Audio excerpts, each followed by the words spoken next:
অসমৰ ভৰ আৰু ৰাজভৰ সম্প্ৰদায়ক অন্যান্য পিছপৰা জাতিৰ তালিকাত অন্তৰ্ভুক্ত কৰাত চৰকাৰক ধন্যবাদ জনালে অখিল ভাৰতীয় ভৰ ৰাজভৰ সংগঠনে। অসমৰ বছৰ বছৰ ধৰি অৱহেলিত হৈ অহা ভৰ আৰু ৰাজভৰ সম্প্ৰদায়ক শেহতীয়াভাৱে ৰাজ্য চৰকাৰে অন্যান্য পিছপৰা জাতিৰ তালিকাত অন্তৰ্ভুক্ত কৰাত চৰকাৰক ধন্যবাদ জনালে অখিল ভাৰতীয় ভৰ ৰাজভৰ সংগঠনৰ অসম ৰাজ্যিক সমিতিয়ে। আজি কলিয়াবৰ প্ৰেছ ক্লাবত অখিল ভাৰতীয় ভৰ ৰাজভৰ সংগঠনৰ অসম ৰাজ্যিক সমিতিয়ে আয়োজন কৰা এখনি সংবাদমেল সম্বোধন কৰি ৰাজ্যিক সভাপতি জনাৰ্দন ৰাজভৰে চৰকাৰক ধন্যবাদ জনোৱাৰ লগতে মুখ্যমন্ত্ৰী ডক্টৰ হিমন্ত বিশ্ব শৰ্মাকো কৃতজ্ঞতা জ্ঞাপন কৰে।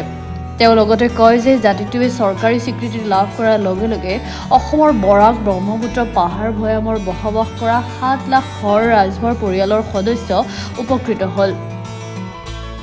ভৰ ৰাজভৰ সমাজখনৰ য'ত একোৱেই অস্তিত্ব নাছিল, সেই অস্তিত্বহীন জাতিটোক আজি স্বীকৃতি প্ৰদান কৰাৰ বাবে আমি গৌৰৱান্বিত বুলি উল্লেখ কৰে।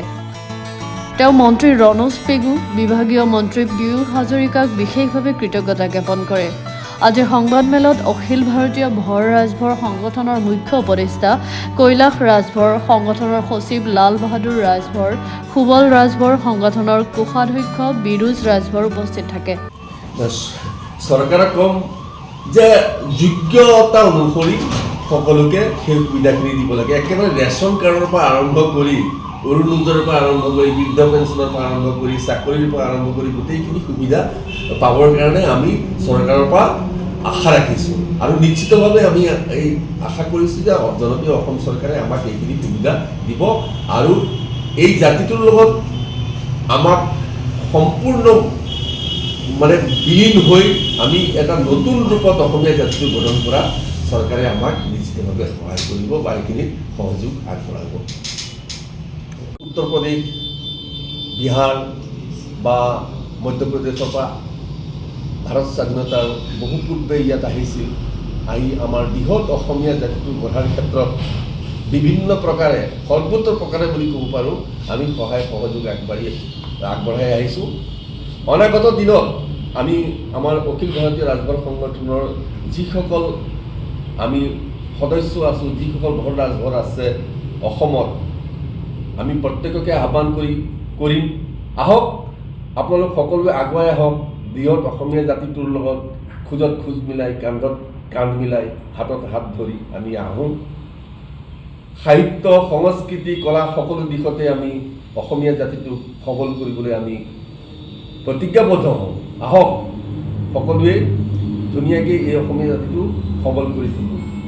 মই শেষত সকলো কাৰ্যকৰ্তা বন্ধুবৰ্গ আৰু সাংবাদিক দাদাসকল বন্ধুসকলক মই পুনৰ আহ্বান ৰাখিম, অনুৰোধ ৰাখিম, ইয়াৰ ধুনীয়া এটা বহল প্ৰচাৰ আপোনালোকে কৰিব। এই চেগতে মই আমাৰ কমিশ্যনাৰ যিজন চেয়াৰপাৰ্চন শান্তনু গগৈদেৱক মই ধন্যবাদ জ্ঞাপন কৰিছোঁ। আমাৰ ভাস্কৰ দেৱ ৰায় আছিল, তেখেতকো ধন্যবাদ জ্ঞাপন কৰিছোঁ।